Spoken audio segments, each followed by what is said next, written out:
오늘 토트넘의 첼시전은 주심의 경기 종료 휘슬이 울릴 때 손흥민이 얼굴을 가리는 모습으로 설명됩니다. 손흥민을 제외한 7명이 전원 수비를 서는 장면이 오늘 상황을 그대로 보여주고 있습니다. 2명이 퇴장당하면서 토트넘은 첼시의 파상 공격을 막으면서도 공격을 멈추지 않았습니다. 실제 오늘 경기는 토트넘이 10명으로 또 9명으로 줄기차게 공격하는 모습이 압권이었습니다. 포스텍 감독은 끝까지 손흥민의 한 방으로 승리하겠다라는 목표를 명확하게 했습니다. 특히 포스텍이 9대11의 상황에서도 완전 수비로 내려앉지 않고 손흥민을 최전방에서 뛰게 한 장면은 큰 화제가 되고 있습니다. 중원장악으로 강력한 공격 축구를 한다는 포스텍 정신을 그대로 보여주었기 때문입니다. 감독이 가장 똑똑한 축구선수이다라고 극찬한 손흥민에 대한 믿음을 확실히 보여주었습니다. 그러나 결국 수적 열세를 극복하지 못하고 손흥민은 그대로 주저앉고 말았습니다. 포스텍은 공격 축구를 유지하면서 손흥민을 제외한 7명이 전원 수비에 들어가는 포메이션을 보여주었습니다. 많은 축구 팬들은 전원 공격 전원 수비로 뛰어다니게 하는 전술에 대해서 미친 포스텍이라며 놀라워하고 있습니다. 토트넘은 오늘 경기로 너무나 많은 악재를 만나게 되었습니다. 수비의 핵인 판더벤이 햄스트링 부상으로 절룩거리며 교체가 되었고 메디슨까지 발목에 이상을 느끼면서 급히 교체를 시킨 상태입니다. 결국 둘은 나란히 전반 추가 시간 호이비에르, 에메르송 로얄로 교체되었습니다.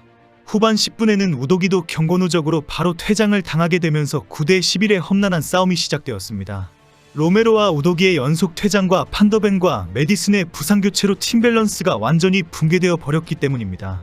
경기 후 포스텍 감독은 경기의 많은 부분이 통제 불능에 빠져버렸다. 경기 분석 자체가 거의 불가능할 정도이다라며 혀를 내둘렀습니다.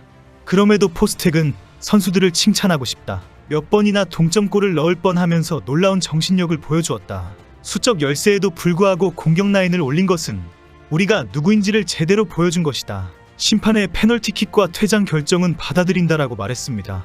그러나 많은 토트넘 팬들은 인터뷰에서 심판에 대한 비난을 쏟아냈습니다.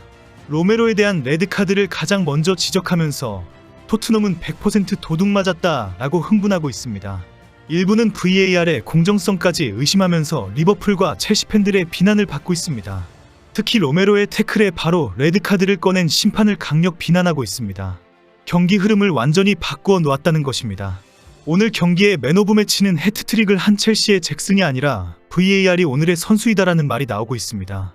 경기 결과는 토트넘의 대패로 끝이 났지만 영국 현지 축구 팬들은 넷플릭스보다 더 재미있다라고 할 정도입니다. 오늘 경기는 많은 진기한 기록을 쏟아내었습니다.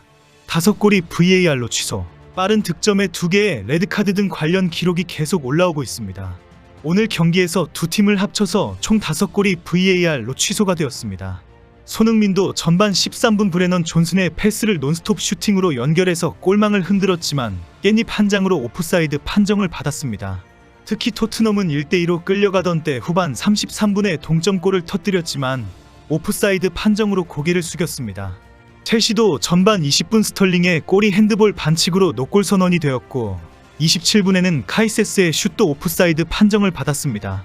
그러나 이 과정에서 로메로가 페널티 박스 안에서 스털링의 발목을 밟았다고 해서 레드카드를 받게 됩니다. SNS에서는 오늘 경기에 VAR이 맹활약하는 상황을 지적하는 글이 올라오고 있습니다. 14분 토트넘 손흥민 오프사이드, 21분 첼시 스털링 핸드볼, 27분 첼시 카이세도 오프사이드, 33분 로메로 레드카드, 카이세도 오프사이드, 37분 첼시 잭슨 오프사이드. 이렇게 경기 종료까지 주심의 휘슬은 계속 울렸고 드라마와 같은 경기는 계속되었습니다. 오늘 경기에서 큰 활약을 한 선수는 토트넘 30%, 첼시 20%, VAR 50%라고 합니다. 많은 축구 팬들은 오늘 경기는 VAR 더비라고 불러야 한다라고 지적할 정도입니다. 현재 일부 토트넘 팬들은 심판이 이미 어떤 의도를 가지고 있다고 의심합니다. 이것은 확실히 승부조작 냄새가 난다. 또 일부 토트넘 팬들은 VAR은 정확했다 라며 잘 싸웠다라고 박수를 보내고 있습니다. 토트넘 팬들이 분노하는 이유 중에는 이미 첼시전은 심판에 의해 토트넘은 저격당할 것이다 라는 경고가 있었기 때문입니다. 지난 아스널과 뉴캐슬전 이후 사우디 심판에 의한 리그 승부조작이 큰 화제가 되었습니다. 아스널과 뉴캐슬전의 심판 판정으로 영국 현지에서 다시 사우디 자본에 대한 승부조작이 다시 불이 붙은 것입니다. 특히 뉴캐슬과 맨시티의 리그 우승을 위해 반드시 제거해야 하는 팀이 토트넘이라는 우려가 나왔습니다. 어떤 식으로라도 토트넘의 리그 질주의 발목을 잡을 것이 확실하다는 것입니다. 경기 시작 전부터 첼시전에서 토트넘이 패배를 할 것이라는 경고가 나왔습니다. 그리고 12월 3일 맨시티전에서 또 패배를 하게 해서 승점 6점을 무조건 깎으려고 한다는 것입니다. 뉴캐슬의 심판 판정이 실제 문제가 있는지 없는지를 떠나서 사우디의 오일머니에 대한 비난이 계속 커져가고 있습니다. 어제는 아스널과 뉴캐슬전은 3개의 VAR을 동시에 확인하는 초유의 사태가 발생합니다. 머피의 슛이 흘러나갔을 때의 골라인을 넘어 가버렸는지, 조 엘링턴과 가브리엘을 밀치면서 공격자 파울을 했는지, 고든이 오프사이드에 해당이 되는지를 일일이 확인했습니다. 긴 시간 검토를 한 심판이 결국 득점으로 인정하면서 뉴캐슬의 결승골이 되었습니다. 사우디나 카타르의 오일머니가 결국 토트넘을 겨냥할 것이라는 지적도 많습니다. 맨시티와 뉴캐슬이 리그 우승을 해야 하는데 가장 걸림돌이 토트넘이기 때문입니다. 반드시 승점을 깎아서 상위권에서 떨어뜨려 놓기 위해 수작을 부릴 것이 확실하다는 주장입니다. 이런 주장은 아스널 팬들 사이에 큰 화제가 되면서 토트넘 팬들도 크게 우려를 했습니다. 나는 아스널 팬의 주장에 동의하지 않는다. 그러나 뉴캐슬의 위협이 될 수 있다면 분명히 황당한 결정을 내릴 것이 확실하다. 토트넘이 지금처럼 질주한다면 바로 토트넘을 겨냥할 것이다. 현재 리그의 많은 심판들이 사우디에서 실제 급여를 받고 있기 때문에 이런 전망이 우려되는 것입니다.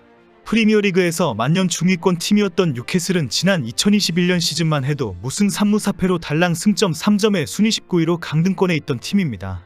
그러나 사우디 국부펀드가 3억 파운드, 약 4,860억 원을 주고 80%의 지분을 확보합니다. 당시 국부펀드의 주인으로 알려진 빈살만 알사우드 왕세자는 자국 반체제 언론인 자말 카슈크지 살인사건에 연루되었다는 의혹을 받아왔습니다. 그러나 EPL 사무국이 직접 PIF는 사우디 정부와 분리된 기관이다. 인권 탄압은 인수작업에 걸림돌이 되지 않는다라고 공개적으로 밝혔습니다. 그리고 일사천리로 인수작업은 진행되었고 결국 뉴캐슬은 오일머니 품에 안겼습니다. 뉴캐슬 팬들은 우리도 맨시티처럼 부자 구단이 되었다라며 두 손 들고 환영했습니다. 최근 뉴캐슬 팬들은 경기장에 사우디아라비아 국기를 내걸고 응원을 하고 있으며 응원가에서도 뉴캐슬은 사우디의 소년들이다라는 가사를 넣어 부르기도 합니다. 토트넘은 리그 첫 패를 하면서 무패 행진을 10라운드에서 그치게 되었습니다. 토트넘은 8승 2무 1패로 맨시티에 이어 리그 2위를 지키게 되었습니다. 승점 26점에 묶이며 승점 27점에 맨시티에게 추월을 허용했고 첼시는 4승 3무 4패 승점 15점을 마크하며 10위로 뛰어 올랐습니다. 이제 12월 3일 맨시티 원정 경기가 걱정이 됩니다. 토트넘이 우승을 하기 위해서는 결국 월등한 실력으로 맨시티와 뉴캐슬을 뛰어넘을 수밖에 없습니다. 이제 11일 울버햄턴전이 중요해졌습니다. 손흥민과 황희찬의 충돌입니다. 두 선수 모두 웃을 수 있는 스코어가 있을까요?